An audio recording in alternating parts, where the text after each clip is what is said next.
শিবরাত্রিতে ভুলেও এই 5টি কাজ করবেন না, ফলে জীবনে নেমে আসতে পারে মহাবিপদ। নাম্বার 1, এই দিনে উপোস না থাকলে স্নান না করে কিছু খাবেন না।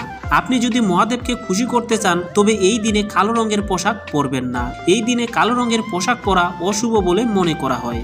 নাম্বার 2, বিশ্বাস করা হয় ভক্তদের শিবলিঙ্গে দেওয়া প্রসাদ গ্রহণ করা উচিত নয়, কারণ এটি দুর্ভাগ্য নিয়ে আসে। এটি করলে অর্থের ক্ষতি এবং রোগও হতে পারে। নাম্বার 3, শিবলিঙ্গে ভুলেও তুলসীর পাতা নিবেদন করবেন না এবং কি কেতকী ও চম্পা ফুলেও অর্পণ করবেন না। কথিত আছে কেতকী ও চম্পা ফুল ভগবান শিবের দ্বারা অভিশাপিত হয়েছিল।